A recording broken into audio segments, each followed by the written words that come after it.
નમસ્કાર વિદ્યાર્થી મિત્રો, વેટ ડિજિટલ એજ્યુકેશનમાં આપનું સ્વાગત છે। મિત્રો, આપણે જોઈ રહ્યા છીએ ધોરણ 9 વિષય ગણિત આદર્શ પ્રશ્નપત્ર કે જે આવનારી પરીક્ષાઓ, વાર્ષિક પરીક્ષાઓ તમારા માટે ખૂબ જ અગત્યની હોય અને એમાં તમે સારી રીતે અભ્યાસ કરીને વધારે માર્ક્સ મેળવી શકો। તો મિત્રો, જે મિત્રો ચેનલમાં નવા હોય તે ચેનલ સબસ્ક્રાઈબ કરી દે, કારણ કે ગણિત સિવાયના અન્ય વિષયોના પ્રશ્નપત્રો પણ તમને આ ચેનલ પરથી મળશે। એટલે તમારા મિત્રોને પણ આમંત્રણ આપો કે જેથી કરીને એ પણ પરીક્ષાની સારી એવી તૈયારી કરી શકે। તો આ વિડીયો લેક્ચરમાં આપણે વિભાગ બી જોવાના છીએ। વિભાગ બીમાં આપણને કોઈ પણ 9 પ્રશ્નોના માગ્યા મુજબ ઉત્તર લખવાના છે। પ્રત્યેકના 2 ગુણ છે, એટલે કે આખો વિભાગ આપણા માટે 18 ગુણનો છે। ખૂબ જ મહત્ત્વનો એવો છે। તો એમાં જોઈએ કે 25 નંબરનો દાખલો આપણને કીધું, સાદુરૂપ આપો √5 + √2 આખા પદનો વર્ગ, √5 + √2 આખા પદનો વર્ગ, એટલે કે દ્વિપદીના વર્ગનું વિસ્તરણ અહીં કરવાનું છે। વિસ્તરણ કરી અને આપણે સમય અસમય સંખ્યાઓનું સાદુરૂપ આપવાનું છે। પહેલા પદનો વર્ગ +2 ગુણ્યા પહેલું પદ એને ગુણ્યા બીજું પદ વત્તા બીજા પદનો વર્ગ, વર્ગમૂળ 5નો વર્ગ એટલે 5। આ 3 પદનો ગુણાકાર છે, એમાં અસમય સંખ્યાનો ગુણાકાર થશે તો વર્ગમૂળ 5 વર્ગમૂળ 2 એટલે 2 વર્ગમૂળ 10 પ્લસ √2નો વર્ગ એટલે 2 થશે, 5 ને 2 7, 7 + 2 √10। તો આ રીતે આપણે અસમય અને સમયનું જે સ્વરૂપ છે એનું સાદુરૂપ આપી શકીએ। ત્યાર પછી જોઈએ પ્રશ્ન નંબર 26 કે જેમાં કીધું છે આપેલ સંખ્યાઓના છેદનું સમીકરણ કરો। છેદનું સમીકરણ કરવાનું છે। માહિતી આપણને આપી છે 1/7 - √6। હવે છેદની અંદર જે અસમય સંખ્યા છે એનું સમીકરણ કરવાનું, એટલે છેદમાં જે સંખ્યા છે એમનો સમયકારક અવયવ એ વડે આપણે અંશ અને છેદને ગુણવાના। હવે સમયકારક અવયવ એટલે વચ્ચેની નિશાની તમારે જોવાની, 2 આંકડાની વચ્ચેની માઇનસ હોય તો પ્લસ લેવાનું છે, એ એનો સમયકારક અવયવ બનશે। √7 + √6, માઇનસ હોય તો પ્લસ અને પ્લસ હોય તો માઇનસ, એક સાથે ગુણાકાર કરીએ તો √7 + √6 અને છેદમાં તફાવતના અવયવ બની જાય છે, એટલે √7નો સ્ક્વેર -√6નો સ્ક્વેર। તો આપણને મળશે √7 + √6 છેદમાં વર્ગમૂળ 7નો વર્ગ એટલે 7 - 6, 7માંથી 6 બાદ કરતા 1, તો આપણો ફાઇનલ આન્સર હશે √7 + √6। આ થયું છેદનું સમીકરણ। ત્યાર પછી 27મો સવાલ કીધો છે યોગ્ય નિત્યસમનો ઉપયોગ કરી અને અવયવ પાડો। નિત્યસમનો ઉપયોગ કરવાનો છે, આપણને બહુપદી આપી છે 9x² + 6xy + y²। હવે પહેલાં તમારે જે બહુપદી આપી છે એને ઓળખી અને યોગ્ય નિત્યસમ વાપરી અને એનો ઉપયોગ કરી અવયવ મેળવવાના છે। તો 3 પદવાળી બહુપદી છે, તો જ્યારે પણ 3 પદવાળી બહુપદી આપણી સામે આવે એટલે પહેલું કામ શું કરવાનું, પ્રથમ પદ અને અંતિમ પદ જોવાનું। જો એ પૂર્ણ વર્ગ હોય, એટલે કે બંને બહુપદીના વર્ગમૂળ નીકળતા હોય, તો આપેલી બહુપદી પૂર્ણ વર્ગ ત્રિપદી છે એમ કહેવાય। અને પૂર્ણ વર્ગ ત્રિપદી હોય તો એમના અવયવો સૌ પ્રથમ પદનું વર્ગમૂળ લઈ લેવાનું, એટલે 3x આખાનો વર્ગ, અને અંતિમ પદનું વર્ગમૂળ તો y આખાનો સ્ક્વેર। ત્યાર પછી તમારે મધ્યમ પદ ગોઠવવાનું છે। મધ્યમ પદની નિશાની પ્લસ, 2 ગુણ્યા પ્રથમ પદનું વર્ગમૂળ એટલે 3x, અંતિમ પદનું વર્ગમૂળ એટલે y। હવે આમનો ગુણાકાર કરીએ તો મધ્યમ પદ આપણને મળે છે 6xy। હવે વાત આવી અવયવની, તો અવયવ મેળવવા માટે પ્રથમ પદનું વર્ગમૂળ કાઉન્સમાં લેવાનું છે, મધ્યમ પદની નિશાની, અંતિમ પદનું વર્ગમૂળ એટલે y આખા પદનો સ્ક્વેર। આથી આપણા અવયવ।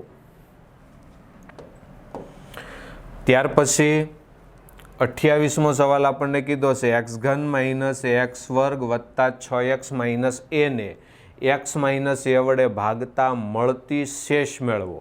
શેષ શોધવાની છે. શું મેળવવાનું છે? શેષ. તો x માઇનસ a વડે ભાગવાનું છે. કઈ બહુપદી છે? x નો ઘન માઇનસ ax નો વર્ગ પ્લસ 6x માઇનસ a. હવે શેષ કઈ બહુપદી મળે છે આપણે શોધવાની છે. x અને x ઘન એટલે x સ્ક્વેર એટલે x નો ઘન પ્લસ માઇનસ માઇનસ ax નો વર્ગ માઇનસ અને પ્લસ આ બંને પદ કેન્સલ થશે. ઉપરથી 6x માઇનસ a લઈ આવ્યા. x છે એટલે 6x તો પ્લસ 6 વડે તો 6x minus plus minus 6a minus અને પ્લસ આ પદ કેન્સલ વત્તા 6a માઇનસ a તો 5a. આ આપણી કઈ મળશે? શેષ બહુપદી મળશે. ત્યાર પછી 29મો સવાલ આપણને કીધું છે કયા ચરણમાં અથવા કયા અક્ષ ઉપર જે બિંદુઓ છે એની આપણે તમારા જવાબની ચકાસણી બિંદુઓને યામ સમતલમાં દર્શાવી કરો. એટલે કે આપણે એને આલેખની અંદર દર્શાવી અને બિંદુઓની જવાબ આપવાનો છે. તો આપણને ખ્યાલ છે કે આલેખ પત્રની અંદર એક્સ અક્ષ અને વાય અક્ષ દ્વારા કેટલા ચરણની અંદર વિભાજિત થાય છે? 4. જેમાં પહેલા ચરણની અંદર પ્લસ અને પ્લસ, બીજા ચરણની અંદર માઇનસ અને પ્લસ,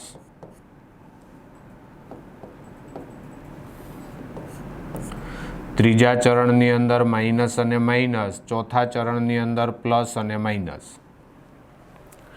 તો પહેલું બિંદુ આપણને આપ્યું છે -3 અને 2. તો માઇનસ અને પ્લસ છે તો માઇનસ અને પ્લસ એટલે કયું ચરણ હોય? તો કે દ્વિતીય ચરણ. ત્યાર પછી છે 6 અને -3 એટલે પ્લસ અને માઇનસ આવ્યું તો પ્લસ અને માઇનસ કયું ચરણ થશે? ચતુર્થ ચરણ. -3 અને 0, -3 છે અને વાયયામ 0 છે. જ્યારે વાયયામ 0 હોય ત્યારે એનું નિરૂપણ ક્યાં થશે? એક્સ અક્ષ પર. 6 અને 2 એટલે બંને પ્લસ છે, બંને પ્લસ હોય એટલે કયું ચરણ આવશે? પ્રથમ ચરણ. અને -5 -3 તો બંને માઇનસ છે એટલે કયું ચરણ આવશે? તૃતીય ચરણ. તો આ રીતે આલેખ પત્રને ધ્યાનમાં લઈ અને આપેલા બિંદુઓનું નિરૂપણ ક્યાં થઈ શકે એ આપણે જોવાનું છે. ત્યાર પછી પ્રશ્ન નંબર આપણને 30 કીધો છે કે સમીકરણના કોઈ પણ ચાર ઉકેલ લખો. આપેલ સમીકરણના કોઈ પણ 4 ઉકેલ. તો સમીકરણ આપણને આપ્યું છે 2x + y = 7. આમાંથી કોઈ પણ એક ચલને કરતા બનાવી દેવાનો. કોણ બનશે? તો કે y. y = 7 - 2x. હવે કોઈ પણ 4 ઉકેલ શોધવાના છે. એમાં પહેલો ઉકેલ, આ સમીકરણમાં x નું મૂલ્ય મૂકો એટલે y નું મળે. તો x = 0 લેતા y = 7 - 2 × 0 એટલે 7 - 0 તો કેટલા મળશે? 7. એટલે પહેલો ઉકેલ આપણને કયો મળ્યો? 0 અને 7. બીજો ઉકેલ, x = 1 લેતા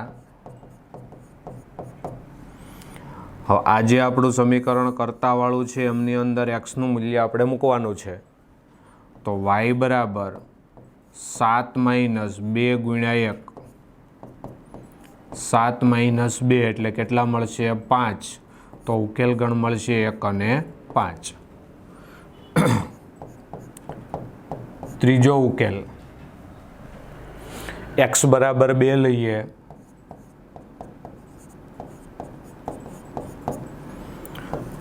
y = 7 - 2 × 2 એટલે 7 - 4 તો મળશે આપણને 3. એટલે 2 અને 3 આપણો ઉકેલ ગણશે છે. ત્યાર પછી ચોથું લઈએ, x = 3 લેતા વાય બરાબર 7 માઇનસ 2 ગુણ્યા 3 એટલે 7 માઇનસ 6 આપણને 1 મળશે. ઉકેલ ગણ થશે 3 અને 1.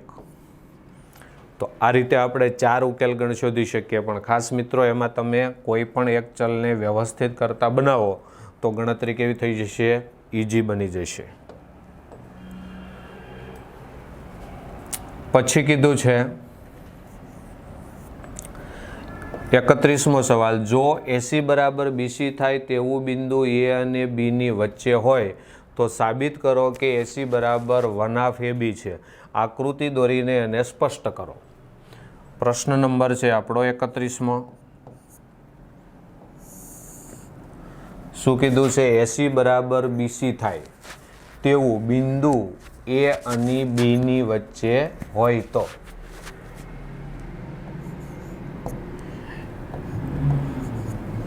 એટલે C બિંદુ મધ્ય બિંદુ છે. એટલે AC બરાબર શું થાય છે? BC. તો પક્ષની અંદર આપણે શું લખી શકીએ? AC બરાબર BC. હવે આપણે સાબિત કરવાનું છે AC બરાબર 1/2 AB. તો આપણો પક્ષ છે AC બરાબર BC, જેમાં બંને બાજુ AC ઉમેરતા ડાબી અને જમણી બે બાજુ શું ઉમેરવાનું છે? AC. એટલે AC પ્લસ AC બરાબર AC પ્લસ BC થશે.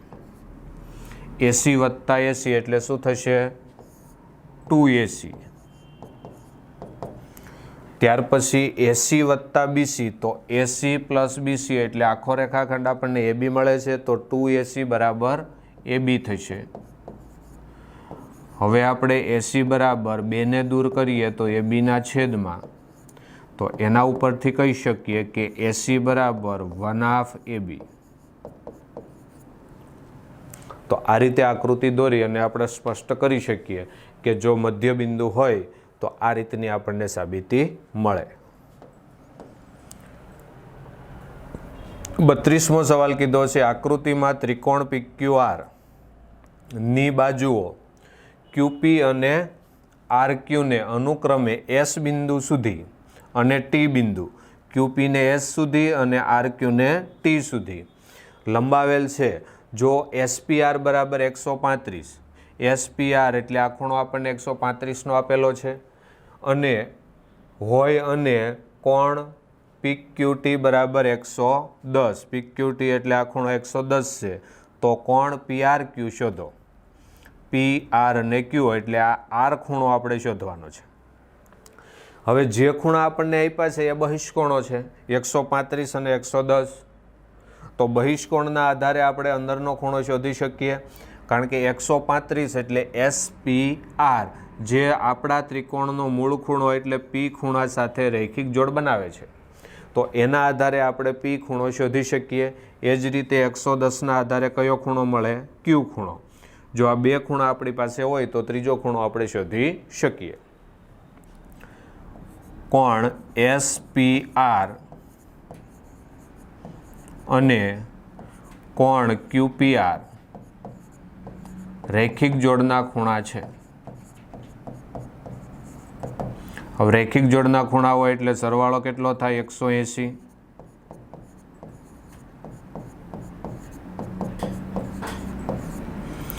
એમાં SPR કે જેનું મૂલ્ય આપણને 135 આપ્યું છે, 135 પ્લસ કોણ QPR બરાબર 180, એટલે કોણ QPR 180 માઇનસ 135,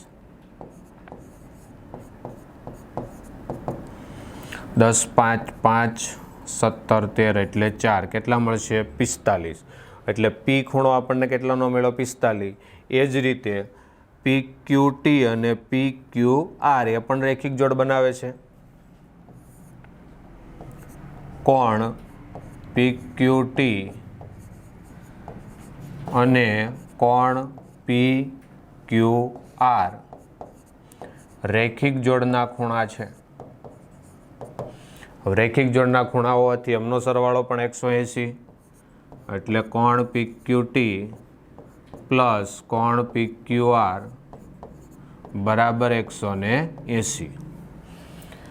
PQTનું માપ 110 છે એટલે 110 પ્લસ કોણ PQR બરાબર 180. તેથી કોણ PQR બરાબર 180 માઇનસ 110 કેટલો મળશે? 70 અંશ. હવે આપણે ત્રણેય ખૂણાનો સરવાળો 180 લઈ શકીએ. કોણ PQR એટલે ત્રણેય ખૂણા, ત્રિકોણના ત્રણેય ખૂણાનો સરવાળો 180.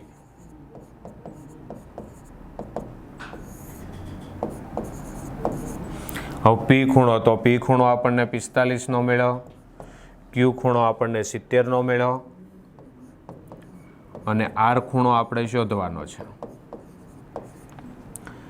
કોણ R બરાબર 180 માઇનસ આ બંનેનો સરવાળો એટલે 5, 11, 115. R ખૂણો આપણને 10, 5, 5, 17 એટલે 6 કેટલો મળશે? 65. R ખૂણો એટલે કયો થયો? તો કે PRQ. તો આપણને PRQ મળે 165 અંશ.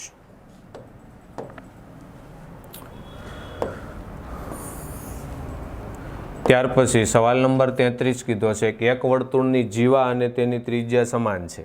આ જીવાએ લઘુચાપ પરના બિંદુ આગળ અને ગુરુચાપ પરના બિંદુ આગળ આંતરેલા ખૂણાનું મૂલ્ય આપણે શોધવાનું છે. શું કીધું છે? જીવા અને ત્રિજ્યા બંને સમાન છે. હવે આ જીવા છે, P કેન્દ્ર, આ થઈ ત્રિજ્યા AB, દરેકનું માપ કેટલું છે? R. એટલે ત્રિકોણ કેવો બન્યો? સમબાજુ. હવે આ જીવાએ લઘુચાપ પરના બિંદુ આગળ અને ગુરુચાપ પરના બિંદુ આગળ આંતરેલો ખૂણો. હવે ગુરુચાપમાં આ ખૂણો બનાવે છે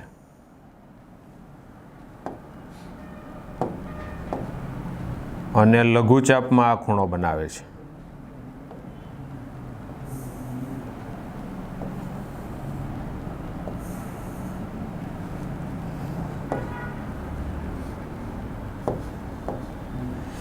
તો આ બંને ખૂણા પણ આપણે શોધવાના છે. ત્રિજ્યા અને જીવા બધું કેવું છે? સરખું છે. તો આપણે લખી શકીએ કે તેથી ત્રિકોણ PAB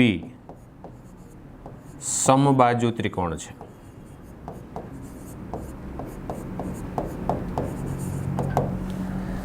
કયો ત્રિકોણ છે? સમબાજુ.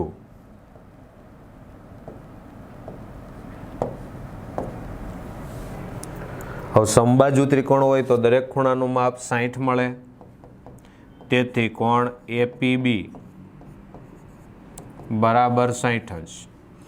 હવે કેન્દ્ર આગળના ખૂણા અને ગુરુચાપ આગળના ખૂણા એ બંને વચ્ચેનો સંબંધ, તો અહીં આપણે C બિંદુ આપીએ, અહીં D બિંદુ આપીએ. તો કેન્દ્ર આગળ કરતાં ગુરુચાપનો ખૂણો છે એ કેવો હોય છે? અડધો હોય છે. તેથી કોણ ACB બરાબર 1/2 કોણ APB. તેથી કોણ ACB બરાબર 1/2 ગુણ્યા 60. એટલે ACB આપણને કેટલો મળશે? 30 અંશ મળશે. તો આ ગુરુચાપ પરનો ખૂણો છે. હવે ચતુષ્કોણ બને છે જેને ચક્રીય ચતુષ્કોણ કહેવાય. ચતુષ્કોણ CADB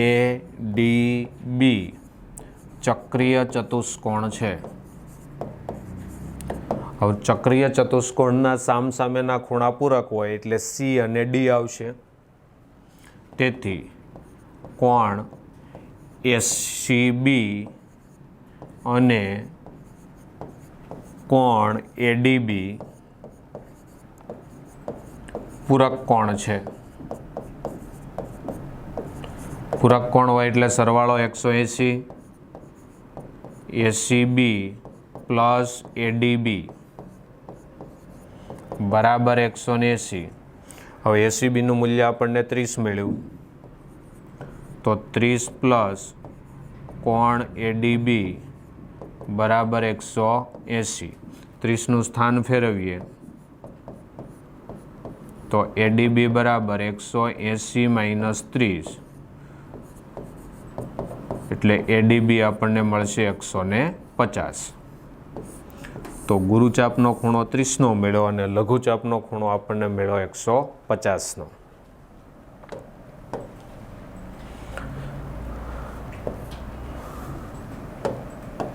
ત્યાર પછી કીધું છે 34મો સવાલ, લંબવૃત્તીય નળાકારની ઊંચાઈ 14 સેમી અને વક્ર સપાટીનું ક્ષેત્રફળ 28 સેન્ટીમીટર છે, તો નળાકારના પાયાનો વ્યાસ શોધો. હવે નળાકારની ઊંચાઈ આપણને કેટલી આપી છે? 14 સેમી. તો h બરાબર 14 અને ક્ષેત્રફળ આપી દીધું છે 88. તો નળાકારની વક્ર સપાટીનું ક્ષેત્રફળ સૂત્ર છે 2πRh. ક્ષેત્રફળ છે 88. વ્યાસ શોધવાનો કીધો. વ્યાસ શોધવો એટલે પહેલાં આપણે ત્રિજ્યા શોધવી પડે. 2 ગુણ્યા 22/7 ત્રિજ્યા શોધવાની છે અને ઊંચાઈ આપણને આપી છે 14. તો 7 દો 14.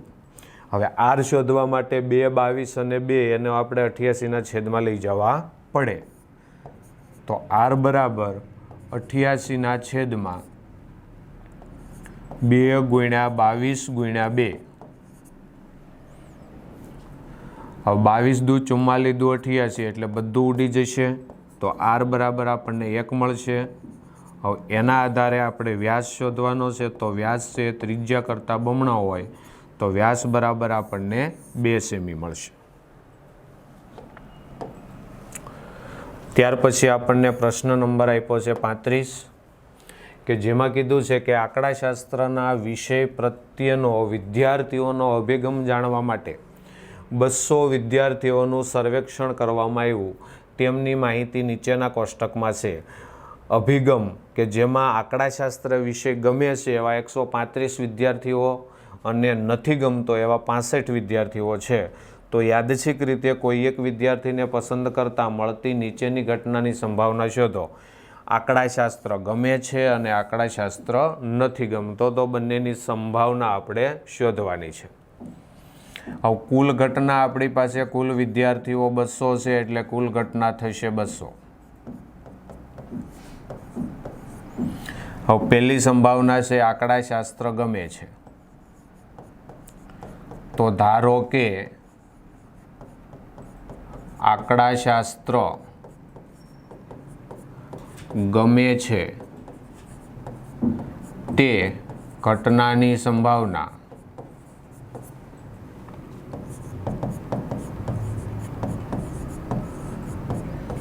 P of A છે. તેથી P of A બરાબર સાનુકૂળ પરિણામ તો ગમે છે એવા 135 વિદ્યાર્થી છે, કુલ છે 200 વિદ્યાર્થી. હવે આપણે એના છેદ ઉડાડીએ તો 5 અને 7 પંચા 35. 5 એટલે 40. 5 5 કેન્સલ થતા 27ના છેદમાં 40. આ પહેલી સંભાવના મળી. બીજી સંભાવના આંકડાશાસ્ત્ર ન ગમે. તો ધારો કે આંકડાશાસ્ત્ર ન ગમે તે ઘટનાની સંભાવના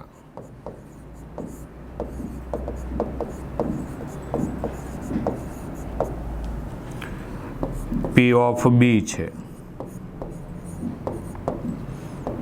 તેથી P of B ન ગમે એવા વિદ્યાર્થીઓ છે 65.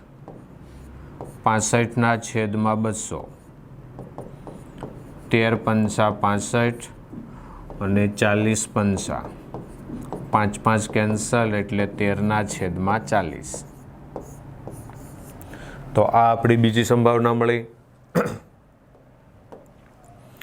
ત્યાર પછી 37મો સવાલ છે. બિંદુ પીના યામ છે -1 અને 2 સમીકરણ કે x + 3y = 7ના આલેખનું એક બિંદુ હોય તો કેનું મૂલ્ય શોધો. હવે પી બિંદુના યામ આપણને કઈ આપ્યા છે? -1 અને 2. બસ સમીકરણ આપણને આપ્યું છે કે x + 3y = 7. આમનો એક ઉકેલ છે. તો આપણે કેનું મૂલ્ય શોધવાનું? તો એક્સના સ્થાને આપણે એક્સ યામ મૂકી દઈએ -1 અને વાયના સ્થાને વાય યામ એટલે 2 = 7. કે ગુણ્યા -1 એટલે -k પ્લસ 3 દુ 6 = 7. તો -k = 7 - 6 એટલે -k = 1. તેથી k બરાબર કેટલા મળશે? -1. પછી કીધું છે છેલ્લો સવાલ છે આપણો. શું યુક્લિડની 5મી પૂર્વધારણા પરથી સમાંતર શ્રેણીઓનું અસ્તિત્વ નક્કી થાય છે? સ્પષ્ટ કરો. હવે 5મી પૂર્વધારણા ઉપરથી આપણે આકૃતિ દોરી અને સ્પષ્ટ કરીએ તો આ રીતની આપણી આકૃતિ બનશે 5મી પૂર્વધારણા આધારિત. હવે એના આધારે આપણે કહી શકીએ કે L, M અને N રેખાઓ, કે જો L અને M સમાંતર હોય અને N રેખા એની છેદિકા રેખા હોય તો 5મી પૂર્વધારણા આધારિત આપણને છેદિકાના એક તરફના અંતઃકોણો કે જેમનો સરવાળો આપણને કેટલો મળે? 180 અંશ મળે છે. તો આ રીતે તમે આપણી જે 5મી પૂર્વધારણા છે એ પ્રમાણે લઈ શકીએ. પરંતુ જો આ બંને રેખાઓ આપણે લંબ લઈએ, બે સમાંતર રેખાઓને લંબ લઈએ, કેવી રેખા રહીએ? લંબ. તો આપણને લંબ હોવાથી આ બંને ખૂણા કાટખૂણા છે. કેવા છે? કાટખૂણા. એટલે બે કાટખૂણાનો સરવાળો 180 થશે. તો એના પરથી આપણે કહી શકીએ કે જે રેખા છે તેની એક તરફના જે અંતઃકોણો છે તો એમનો સરવાળો આપણને 180 અંશ મળે છે. તો આ પરથી આપણે 5મી પૂર્વધારણા પરથી સમાંતર રેખાનું અસ્તિત્વ નક્કી થાય છે. આ રીતે તમે લખી શકો છો. તો મિત્રો, અહીં આપણે વિભાગ બી પૂર્ણ કર્યો. આવતા વિડીયો લેક્ચરની અંદર વિભાગ સી અને વિભાગ ડીનું સોલ્યુશન પણ જોવાના છીએ. તો જે લોકો હજુ પણ ચેનલથી દૂર હોય તે ચેનલને સબસ્ક્રાઈબ કરી દે અને ચેનલ સાથે અચૂક જોડાયેલા રહે. તો એટલું રાખીએ. અસ્તુ. જય હિન્દ, જય ભારત.